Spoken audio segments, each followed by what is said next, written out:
আজকে একটা আমি শাকের রেসিপি নিয়ে এসেছি। এটাকে বলে বেতো শাক আমরা বলি, আবার অনেকে বলে বথুয়া শাক। আমি এই শাকটাকে কেটে ধুয়ে নিয়েছি ভালো করে, আর তোমাদের দেখানোর জন্য এই শাকটা আমি রেখে দিয়েছিলাম দেখানোর জন্য। বেতো শাক রেসিপির জন্য নিয়েছি আমি দুটো বেগুন নিয়েছি, কেটে ধুয়ে নিয়েছি, আর নিয়েছি একটা ছোট সাইজের পেঁয়াজ নিয়েছি, আর একটা শুকনো লঙ্কা চিড়ে নিয়েছি, আর নিয়েছি কাঁচা জিরে নিয়েছি, কালো জিরে নিয়েছি, 5 ফোড়ন নিয়েছি, আর 4টে কাঁচা লঙ্কা চিড়ে নিয়েছি। চলো এবার রান্নাটা শুরু করি।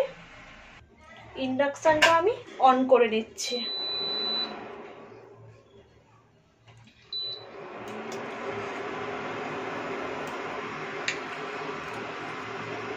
কড়াইটা আমার গরম হয়ে গেছে, এবার কড়াইয়ে তেল দিয়ে দেব।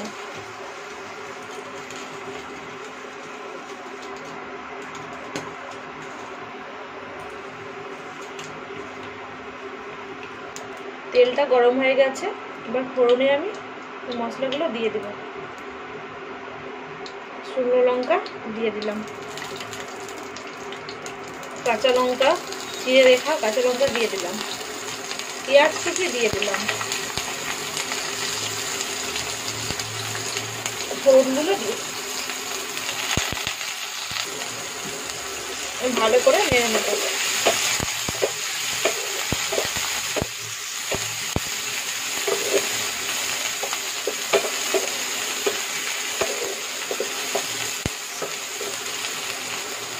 বেগুনগুলো আমি দিয়ে দেবো। বেগুনে আমি লবণটা দিয়ে দেবো,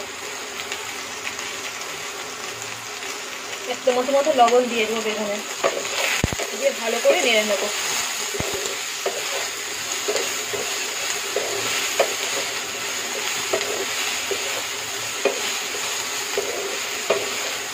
ভালো করে একটু ভাজা করতে হবে,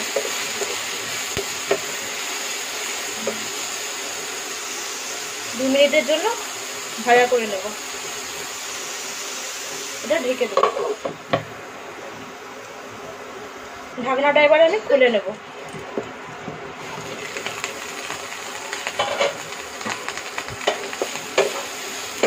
বেগুনটা আমার ভাজা হয়ে গেছে।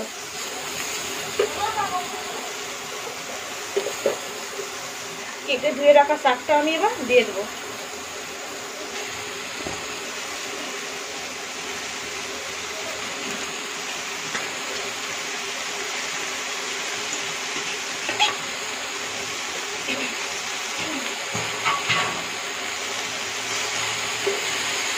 ভালো করে নেড়ে নেব।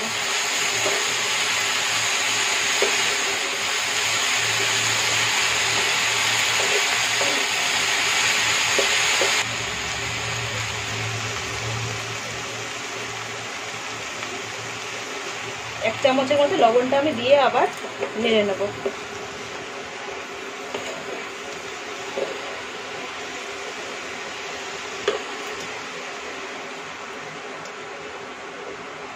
হলুদও আমি দিয়ে দিলাম।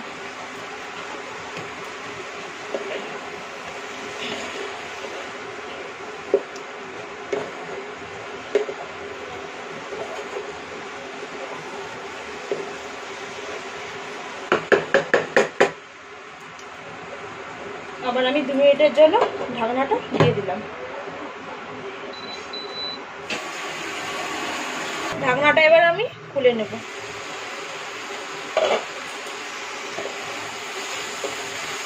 ভালো করে আমি নেড়ে নেব। শাকটা আমার নরম হয়ে গেছে।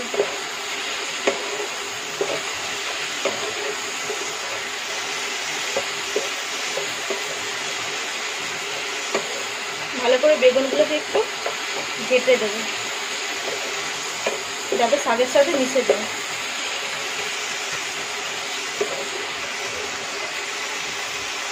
অল্প একটু জল দিয়ে দেবো, অল্প পরিমাণে, খুব সামান্য পরিমাণে আমি জলটা দিয়ে দিলাম।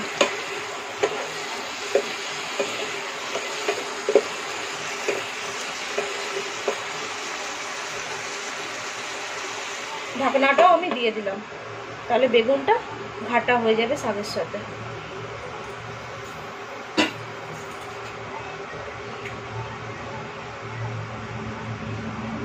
ঢাকনাটা এবার আমি খুলে দেব।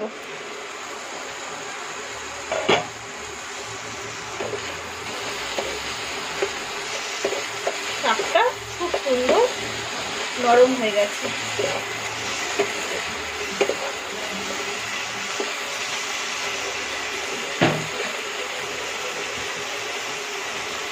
অল্প পরিমাণে চিনি দিয়ে দিলাম।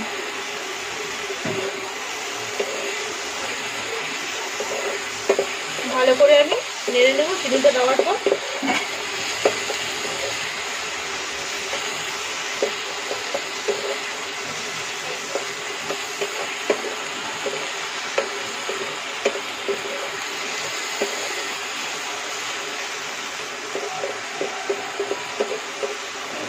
চিনিটা দেওয়ার পর 1 মিনিটের মতো হবে, তারপর আমি নামিয়ে ফেলবো। 1 মিনিট আমার হয়ে গেল, শাক থেকে জলটা টেনে গেছে। এবার আমি ইন্ডাকশনটা অফ করে দেবো। রান্নাটা আমার হয়ে গেছে, এবার বাটিয়ে নামিয়ে নেব। শাকটা আমি বাটিয়ে তুলে নিয়েছি। আজকে রেডি হয়ে গেল আমার বেতো শাকের রেসিপি। এই রেসিপিটি যদি আপনাদের ভালো লেগে থাকে, লাইক, শেয়ার, কমেন্ট, সাবস্ক্রাইব অবশ্যই করবেন। Bye bye.